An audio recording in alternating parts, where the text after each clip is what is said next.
What is up, guys? Rick Hackus here, and today we're examining something very important within the Destiny community. Now, that something is microtransactions, and whether or not Destiny is becoming more and more pay to win. Now, we need to examine the catalyst for why the community is in an uproar right now. Additionally, we need to examine other games within the industry and the disturbing trend that Bungie right now is heading on. Now, firstly, what is happening right now? Why is the Destiny community kind of in an uproar about this whole pay-to-win scandal?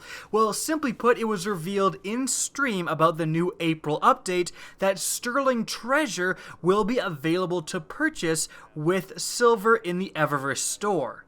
Now, Sterling Treasure Packs are a new reward you can receive once the April update rolls out April 12th for Destiny. Essentially, when you complete the weekly challenge mode for the Prison of Elders or the weekly challenge for Crucible, and I think there's a third way to get one just randomly within your Postmaster, you're going to be able to open these Sterling Treasure Packs and they are going to give you some rewards. Now, firstly, as you can see right here, you are guaranteed to get an armor drop, and this armor is going to belong to a few of the very exclusive sets that are being introduced in the April update. So, for example, the Taken set of armor. Obviously, if you're wearing all of these armor pieces, your character will look like it is Taken. That's a very desirable thing. It's going to make people want to play the game and want to earn these sterling treasures. Now, this has already created quite the uproar within the Destiny community, because when Bungie first introduced the Eververse store and was defending adding microtransactions into Destiny, a game that was sold at full price, and expansions for more than full price, they justified it by saying, look, these are purely cosmetic. You won't have any sort of function in-game, and in fact, in the official article announcing Eververse, Deej himself is quoted as saying that these items being sold by Eververse are completely optional and won't impact the action game in any way. And that sounds weird, but that's actually a direct quote. I think they actually messed up the grammar in the official announcement, but whatever. In any event, what they're trying to communicate to the public is very clear. They're saying, listen, we're having microtransactions introduced into Destiny. However, these are going to be purely cosmetic. Nothing will actually impact and give you an advantage in-game, and these were actually pretty well received, as, you know, something like emotes, which is what they initially introduced, were, again, purely cosmetic. An emote will never give you an advantage in-game, and to Bungie's credit, a lot of the emotes were kind of fun and pretty interesting to utilize, and there was obviously some fun clips about, you know, people bowing to other people in the Crucible and then killing them and all that good stuff, but again, they weren't really poorly received because they were purely cosmetic. So here's where the debate begins. Is giving away armor purely cosmetic? Well, it is interesting to note that I actually went on record and said I don't care about this. I said, you know, in my overview of the total DLC for the April update, I'll link it in the description below if you guys want to check it out, but I said, look, I really don't care about this that much, especially because the armor that it's actually giving you is a defense of 3, so a light level of 3, which is absolutely nothing. You're actually going to have to level it up if you want to utilize it. So this is going to make it so that the advantage gained from buying a bunch of these packs is almost nothing in terms of light level when compared to someone who is not purchasing these packs and just getting them naturally.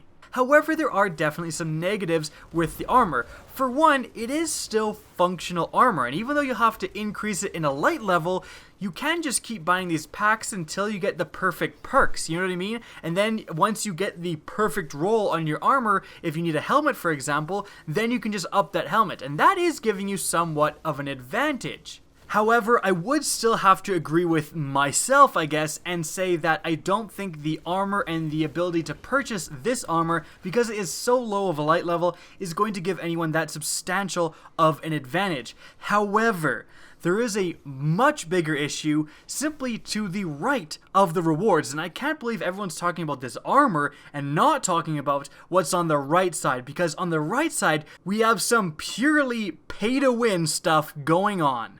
So for Sterling Treasure, again, on the left, those are the guaranteed drops, but on the right, those are the randomized drops. You can randomly get some of the items on the right. Now, a lot of them do include a lot of cosmetic gear. For example, you can get the chroma shaders, you can get different ships, but very importantly, something that is definitely, and no one can argue that this is cosmetic, you can get faction boosters.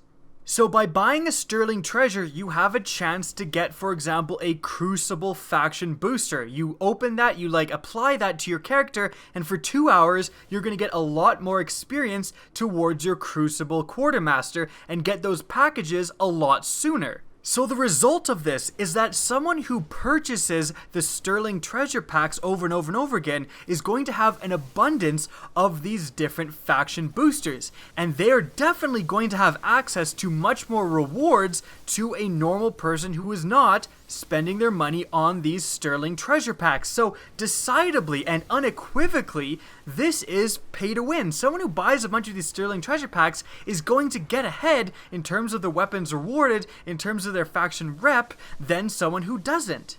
Now again, I did address this in the past video and I said that although this is a little douchey and it is totally pay to win, it isn't that absurd simply because the rewards aren't that good from the vendors. We all have a million of the rewards from the vendors, and additionally it is random, so it's not super consistent. However, some information has come out since I made that statement that has pretty much changed my mind. Now that information is the old weapons. So if you don't know, you can actually get some of the old favorite weapons now with this new update. Stuff like the Shadow Price, the LDR Sniper, all of those year one weapons that were so good, they're actually being reintroduced within the April update. Okay, so that's fantastic, but how do you get them? Well, get this. The only way to get access to those weapons, the only way to achieve them within the April update, is to get them randomly in the Vanguard and Crucible packs that you get for leveling up. Now that, I'm not okay with. I mean, for goodness sakes, one of the best parts about this April update is that they're bringing back a lot of the awesome year one weapons. These are going to be extremely desirable. People are really going to want to get, year 2 LDRs, year 2 shadow prices, all of that stuff. And you're telling me that you get a discernible advantage if you just go and buy a bunch of Sterling Treasure packs and get a million of those faction rep upgraders and then pop all of them and go into the Crucible? That is bullshit. And I think the main problem I have with all of that is that even if you think that that's not that big a deal, that, if someone wants to get a better rep, for 2 hours, that's not that big a deal. I think the thing that is undeniable is that a faction rep booster is anything but cosmetic only. There is absolutely fucking nothing cosmetic about a faction rep booster. That is just an increase to your character's, gains, increase to your rewards, pay to win. There's nothing cosmetic about it. So, I am kind of annoyed with the fact that you can buy Sterling Treasures within Eververse. I didn't think it was that big a deal, but the fact that you can only get these old weapons through the Quartermaster rewards, and then the best way to get that now is just to buy a bunch of packs, that I'm not okay with. But even then, I don't think this specific incident will be the downfall of Destiny, nor is it catastrophically pay to win. Again, I'm just pointing out that this is technically 100% pay to win, although it's not that egregious. However, we need to also take a look at the pattern that Destiny has been setting, and we need to compare it to another game right now that is absolutely on fire. The community is outraged in Black Ops 3.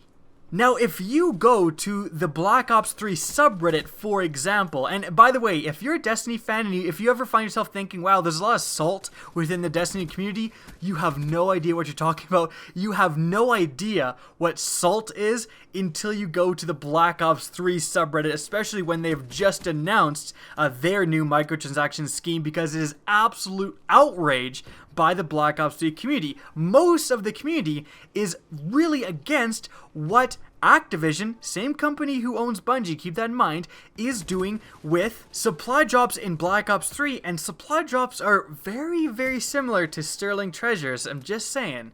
In any event, some very, very important comparisons can be drawn from these two companies. Firstly, when Black Ops 3 first came out, it had supply drops and you actually couldn't even buy them. They later introduced COD points and the ability to purchase supply drops. But at the very beginning, it was purely cosmetic items additionally. It was only really cool camos, and the community was actually really, really happy about this. They were saying, even when they introduced COD points, for the very first time, there's a little bit of pushback because gaming communities really don't like microtransactions, but even then, people were saying, look, it's purely cosmetic. It's just weapon camos and armor camos and a few different, salutes and dances and emotes that you can do at the end of a match. So again, sounds familiar because that was exactly what Destiny did. So again, pretty much identical in what they were offering and the reception from the community. Both communities said, look, we're not super happy about microtransactions, but if it's purely cosmetic, that's fine. There wasn't a huge uproar in either the Black Ops 3 or the Call of Duty community at that point. Then Black Ops started to add weapons and actually additional weapons into the supply drops, but these were only melee weapons. So you could get, a special sword, you could get special daggers, a butterfly knife, and again, these were mostly cosmetic because, in-game, using a butterfly knife really isn't going to be that different from just using the normal combat knife. So this makes them more desirable to purchase if you're the consumer, but it isn't giving any discernible advantage to the players who actually do have a butterfly knife over the players who have a normal combat knife, for example. And this can be traced to a comparison within Destiny when they introduced Sparrow Racing. So here we have a little bit more outrage from the community, and the kind of the same was in the Black Ops 3 community at that point as well, where it wasn't purely cosmetic anymore because you could buy these different sparrows. The sparrows actually had useful abilities. Now, although you could just earn them normally, it was more efficient to just buy them, and additionally, for $10, you had to buy the Sparrow Racing Handbook, which many considered, if you actually want to have the full Sparrow Racing experience, you pretty much have to have this handbook. And that handbook is also going to award you with armor once you reach certain points. And that armor actually came with, again, abilities that helped your Sparrow, made it respawn quicker, made it corner quicker, whatever the perks actually were, but they were discernible advantages.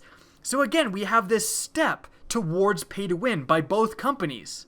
So again, you have both games, Destiny and Black Ops 3, kind of trying to see basically what they can get away with and pushing away from the purely cosmetic model and upsetting the community in the process. But again, they're testing the waters. They're seeing how much they can get away with. And so the community response wasn't that negative because they didn't step over the line yet. But then Black Ops 3 did step over the line for a lot of people. And what they did was they made new weapons, new actual, not just melee weapons, new guns. Like you can now get a new remade MP40, you can get an M1 Grand, you can get all these different weapons as supply drop rewards in Black Ops 3. And just to be extra douchey, they made it so that they dropped in the elite status of rewards, so the chances to get them are very, very small. You have, YouTubers who do these openings that have spent $1,700 on supply drop openings and haven't got the weapon they're looking for yet. That is insane. And again, a lot of the community absolutely flipped its shit, and kind of rightfully so. The game developer at the first place was doing basically exactly what Destiny was doing. They're saying, hey, these supply drops are not that bad, it's all cosmetic, and then out of nowhere, you have these weapons introduced into the supply drops. And I'm telling you, if you're sitting there and if you're a Destiny fan and you're thinking, there's no way that Destiny would actually sell for $1 or for 200 silver, they wouldn't sell an LDR. Like, no way, right? Or they wouldn't sell legendary weapon engrams for a couple bucks. Like, they would absolutely get murdered. There's no way they would do that. I guarantee that's exactly what the Black Ops 3 community was thinking the night before they actually did it. No one expects it until it actually happens. And that's exactly what happened with Black Ops 3. And here we have the whole Sterling Treasure thing. Again, they're basically testing the waters. What can we get away with? They're moving away from the purely cosmetic. Clearly they're moving away from the purely cosmetic items being microtransactions, and they're moving more towards functional rewards being microtransactions in the game. So how long will it be until Destiny does what Black Ops 3 does and starts actually selling weapons and selling, legendary engrams? And I asked this question, but, as a Destiny fan, I obviously hope they don't do it. And I think that there is a possibility for sure that they never end up doing that. But it should be looked at as a possibility. This should be a consideration in everyone's mind because, again, it happened in Black Ops 3. And the Black Ops 3 community was, before, everything went to shit and they introduced weapons into the supply drops, the Black Ops 3 community was very, very similar to the Destiny community talking about these microtransactions. When they introduced weapons, the melee weapons, we had people kind of saying what people are saying now within Destiny. Is this right? Is this kind of pay to win? Is this a step too far? I would prefer it if it was just, rewards in terms of cosmetics rather than actual weapons. And that's the tone the Destiny community is taking right now. The similarities are disturbing, but with one game, with Black Ops 3, you have the game company going too far, in most people's opinions, with microtransactions, and in Destiny, you have them not having done that yet. And that yet is very important. Will that yet ever happen? I hope not, but again, it's a possibility. Now, you may be sitting there and thinking, well, okay, what do we do? Obviously, I don't want them to actually sell weapons in the game. I don't want microtransactions to go too far. What do we do? How do we ensure that this never happens? What do we do to stop this? I think a lot of you were expecting me to say, vote with your wallet and don't buy the silver packs. But, I'm not so sure that's the best idea because you see, the problem with Black Ops 3 and the rumors around Black Ops 3 was that Treyarch was totally fine just doing this purely cosmetic thing. Activision got, impatient with the sales. They weren't happy with the amount of COD points and supply drops being sold. So to boost sales, what they did was introduce the weapons into the game. So technically, by people voting with their wallets and not buying these microtransactions, that's kind of the catalyst to why they made this decision. They wanted to sell more. They weren't selling enough, so they went one step further. So voting with your wallets can have kind of unintended consequences. Now, the one way to really kind of stick it to them is to just literally stop playing the game. Not only don't buy the packs, but stop playing the game. That's something that the company will have to respond to. Unfortunately, that almost never happens. You are still a fan of the game, even if you're not happy with the whole microtransaction thing going on. A lot of people are not going to have the will to actually completely stop playing the game. I'm sure, there's going to be people who are watching this video right now who agree with what I'm saying and think that this is kind of BS microtransactions. You're not going to stop playing Destiny, are you? I'm not going to stop playing Destiny, and that's understandable, because there's more to like about the game than there is to hate with this one aspect. So that's not a very reasonable request either. So if you are upset by this, what should you do? And the answer, I actually think, literally, is make fun of Bungie. Make fun of them. Make them the brunt of the joke. Someone should edit a Guardian with the little stupid triangle faction rep booster above his head. It says purely cosmetic. Heck, I even might do that. And we should be tweeting stuff like this at them all the time. And just constantly the butt of the joke. Hashtag purely cosmetic. All over the place just to make fun of them. Why does this matter? Because actually public perception and goodwill really actually matters for companies. This is something people often overlook, but it really is the case. And that's simply because public perception has a direct correlation with sales. If you have a company that has lost a lot of its goodwill, has lost a lot of its kind of legendary status, you have a dip in sales. Absolutely. Bungie has already lost a lot of its status as a developer from when they made Halo to now with Destiny, because there has been so many fuck-ups with Destiny. And even if you absolutely love Destiny, and you can't believe I just say that, even you would have to admit there's been a lot of controversy involving Destiny. And even if you disagree with the controversy, it's on your mind subconsciously, and a lot of people do agree with the controversy, so they have lost a lot of their goodwill. And if Bungie ever tries to have a new IPA, if they ever come up with a different game that's not Destiny, it's not going to sell as well. Why? Because they lost so much of their public perception. It went down. The exact same thing happened with Infinity Ward. Infinity Ward produced COD 4, Modern Warfare 2. They were the studio to look for. They were like the favorite studio, and Treyarch was actually kind of the bad studio. But then Vince Zampella and Jason West left the studio. They were the founders, actually. They left the studio. There was a big falling out. There was a big scandal. They made Ghosts, Call of Duty Ghosts, which really wasn't, very well received. And now, this upcoming Call of Duty for 2016, the expectations, like what people expect out of Infinity Ward, is way, way less than what people expected, from the original Infinity Ward. And now, actually, Treyarch is the golden boy within the Call of Duty studios. So that shows you how much public perception actually matters. And I guarantee there's going to be nowhere near the pre-order amounts for this Call of Duty because, again, Infinity Ward lost so much of its public perception when compared to years past. So what I'm saying is that if you are upset by this and you think this is bullshit, let Bungie know and let everyone you know. It's actually been researched in marketing that a dissatisfied customer will actually tell, around 10 other people that they're dissatisfied. Making people dissatisfied, making people pissed is not what a company wants to do. And so telling people, yeah, it's bullshit, Bungie introduced essentially pay to win with these stupid faction rewards recently, that is something that Bungie and Activision are desperately going to try to avoid, and that's going to do actually a lot into making Bungie really, really cognizant and not going too far with these microtransactions in the future. I doubt we can influence anything now, but letting them know that we think this is bullshit is a great way to make sure they don't do what Black Ops 3 did and go way too far. Now, that's it for the video. I hope you guys enjoyed. And if you did, and if you agree with what I said, please remember to help me out by simply rating or sharing this video. Now, if you want to see more Destiny content, don't be afraid to slap that subscribe button. Now, if you want to get in touch with me, the best way is to follow me on Twitter. That's linked in the description down below, as is my Twitch channel, which you can also follow. Again, I hope you enjoyed the video, and as always, have a good day.